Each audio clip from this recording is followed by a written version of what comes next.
Assalamualaikum warahmatullahi wabarakatuh.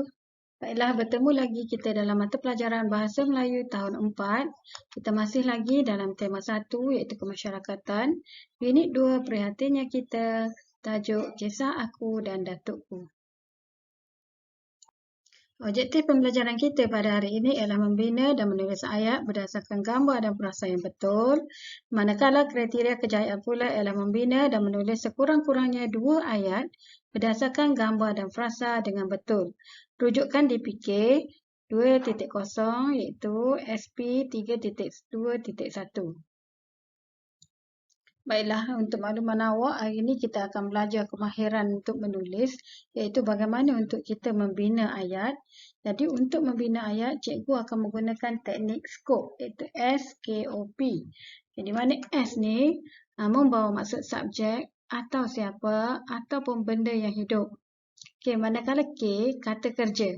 Atau lebih mudah lagi, perbuatan. Apa yang kita buat? Seterusnya O. O ni adalah objek ataupun benda.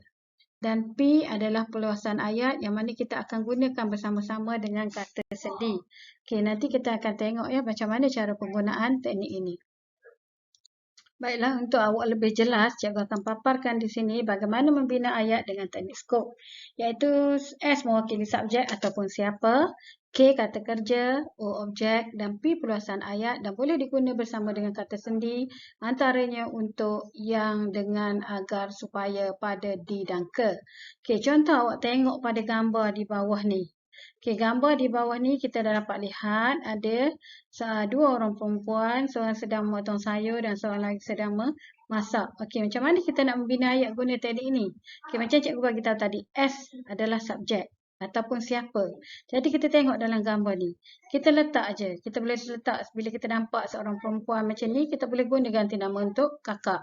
Jadi S adalah siapa atau subjek ni adalah kakak. Dia tengah buat apa? Tengok ni gambar ni. Kita guna kakak. Dia tengah buat apa? Bila kita nampak perbuatan dia, dia sedang memasak. Kata kerjanya adalah memasak. Masak apa? Kita nampak kan potong apa ni dalam bakul ni? Objek dia adalah sayur. Perluasan ayat untuk makan tengah hari. Jadi mudah tak untuk bina ayat? Mula-mula kita isi dulu kotak ni, lepas tu kita bina ayat yang lengkap. Contoh, kakak memasak sayur untuk makan tengah hari. Ni yang mudah lah. Kita boleh tambah lagi dengan panjang lebar kat belakang ni jika kita ada idea. Tapi untuk awak membina dengan cara yang mudah, inilah teknik yang kita akan guna. Kita tengok contoh seterusnya. Contoh yang kedua, cikgu tak ulas satu-satu dari atas ni. Tengok gambar ni dan kita beri nama pada orang yang berada dalam gambar ni. Contoh kita letak nama Aminah. Aminah ni, habis siapa? Ni adalah Aminah. Kata kerja. Sedang buat apa ni? Kita tengok perbuatan dia. Dia buat apa? Dia membasuh. Aminah membasuh. Basuh apa? Basuh sayur. Kita letak objek adalah sayur. Jadi perluasan ayat yang kita menggunakan kata sendi di ini. Aminah membasuh sayur sebelum dimasak. Ayat yang penuh. Aminah membasuh sayur sebelum dimasak.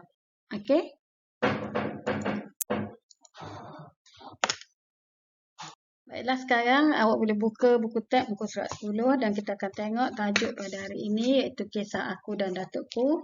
Jom kita baca dan fahami cerita yang berlaku.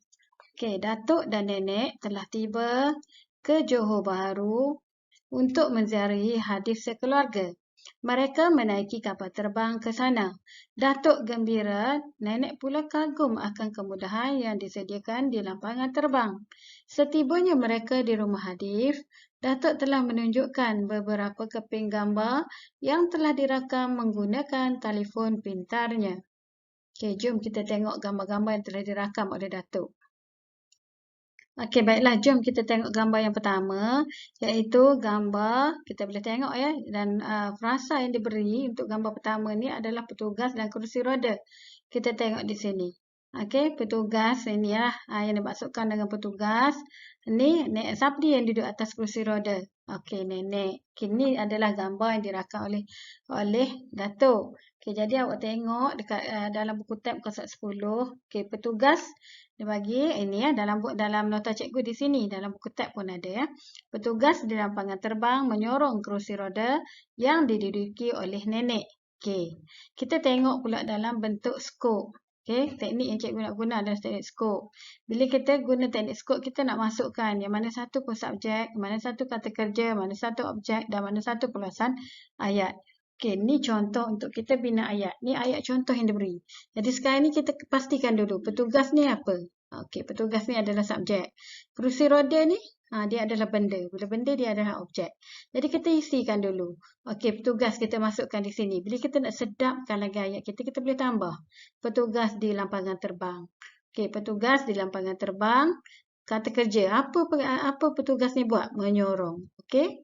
Menyorong, sorong apa? Sorong kerusi roda. Sebab kerusi roda adalah objek. Okey, perluasan ayat. Okey, yang diduduki oleh nenek. Nampak tak kita guna kata sendi?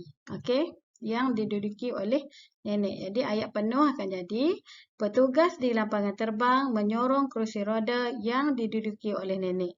Jadi cikgu harap dengan contoh ni awak mudah faham apabila kita menggunakan teknik skop, SKOP. Okey, kita tengok pula gambar yang seterusnya. Baiklah, untuk gambar seterusnya kita tengok gambar yang kedua, iaitu apa frasa yang diberi. Okey, travel letter dan memudahkan. Ini ada tak contoh ayat yang diberi dalam buku teks? Tak ada, tapi cikgu akan bagi berdasarkan contoh. Okey, kita tengok di sini. Sebelum tu kita tengok dulu apa makna travel letter. Okey, travel letter ni kat kamus poket ada, ialah laluan pejalan kaki yang bergerak secara mendatar. Biasa kita dengar eskalator. Eskalator ni adalah tangga yang bergerak. Sekarang ni kalau kira travel letter ni dia laluan pejalan kaki yang landai lah. Dia mendatar. Ni boleh tengok lah di lampangan terbang. Biasanya ada lah travel letter ni. Sebab apa dia disediakan? Untuk memudahkan orang ramai. Okay, apabila kita guna teknik skop, kita tengok. Kat mana travel letter? Okey, cikgu tunjukkan di sini. Okey, ni kawasan yang orang ramai ni. Nampak tak? Dia macam papan-papan ni. Inilah travel letter yang bergerak. Okey, kita guna teknik skop. Okey, dan jangan lupa guna frasa yang diberi. Okey, apa dia? S, siapa? Siapa ni kita tak kenal. Ramai sangat orang dekat sini. Jadi kita letak je lah. Orang ramai. Okey, orang ramai. Kata kerja, menggunakan. Okey, orang ramai menggunakan. Okey, menggunakan apa? Travel letter. Ni dia guna travel letter. Okey, perluasan ayat untuk memudahkan mereka bergerak di lampangan terbang. Bila selesai, kita salin balik. Orang ramai menggunakan travel letter untuk memudahkan mereka bergerak di lampangan terbang. Okey, jadi cikgu rasa awak boleh faham. Tengok betul-betul satu persatu. Kita ada 5 ayat. Jadi cikgu rasa dengan nanti bila sampai ayat ke-5, awak lebih lagi faham. Okay, seterusnya gambar yang ketiga, kita tengok dalam gambar ketiga ni, frasa yang diberi adalah datuk dan pengangkutan khas. Datuk ni kita nak letak kat mana? Betul, datuk ni adalah subjek ataupun siapa. Okay, kita letak kat dalam ni. Bila kita letak datuk ada dengan nenek kan? Kita tambah je datuk dan nenek. Okey, kata kerja. Kata kerja tengok datuk dengan nenek, tengok dalam gambar. Tulis apa yang ada dalam gambar. Okey, mereka sedang buat apa? Menaiki. Okey, ni mereka naik atas kereta ni, kita boleh nampak. Okey, objek naik apa? Okey, pengangkutan khas. Ni adalah pengangkutan khas yang disediakan. Okey, perluasan ayat untuk ke balai menunggu di lampangan terbang. Jadi ayat penuh, datuk dan nenek menaiki pengangkutan khas untuk ke balai menunggu di lapangan terbang. Okey, next seterusnya. Baiklah, gambar yang keempat kita boleh tengok ini siapa dan apa frasa yang diberikan. Okay, frasa dia yang diberikan adalah menolak dan laluan landai khas. Kat mana kita nak isi menolak ni? Menolak ni adalah perbuatan. Jadi dia akan berada kat mana? Kata kerja. Okey, laluan landai khas. Laluan landai khas ni adalah perluasan subjek. Kita isi kat sini laluan landai khas. Jadi apa yang perlu kita kena cari? S siapa? Kita tengok kat sini. Siapa yang tolak nenek? Okey, bila kita nampak dia berpakaian begini, biasanya petugas di lapangan terbang. Letak je petugas di lapangan terbang. Okey, menolak kita dah dapat tadi. Okey, kita tambah. Petugas di lapangan terbang menolak kerusi roda nenek. Nampak ni kerusi roda nenek. Di laluan landai khas. Ini adalah laluan landai khas. Jadi ayat yang penuh, petugas di lapangan terbang menolak kerusi roda nenek di laluan landai khas. Maaf ejaan salah ni. Landai. Okey. Baiklah, gambar yang terakhir kita boleh tengok di sini. Okey, frasa yang diberi adalah meletakkan dan tempat letak kereta khas. Okey, kat mana meletakkan? Meletakkan ialah kata kerja. Kata kerja kita letak dua kata kerja sebab benda ni perbuatan. Okey, tempat letak kereta khas ni adalah pulusan ayat. Okey, kita masukkan di tempat letak kereta khas. Okey, siapa yang letak di tempat kereta khas? Jom kita tengok gambar. Bila ada tanda macam ni kita tahu dah. Macam ni biasanya orang kelainan upaya ataupun OKU.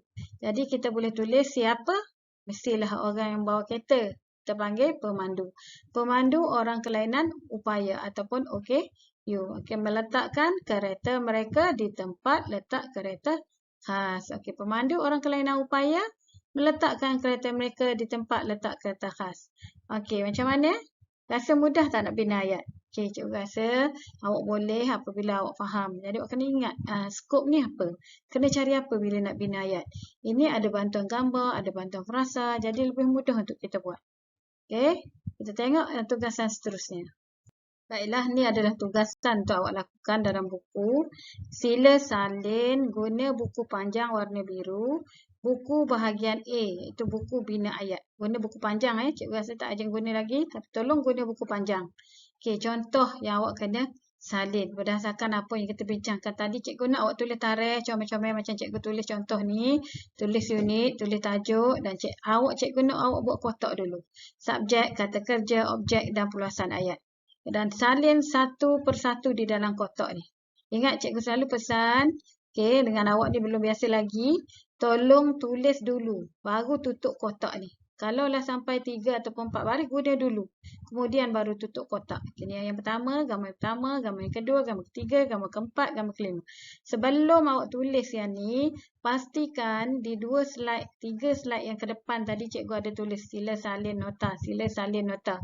Jadi awak salin dulu teknik skop tu. Okey, 3 slide yang di depan, cikgu ada notekan dengan warna merah macam ni.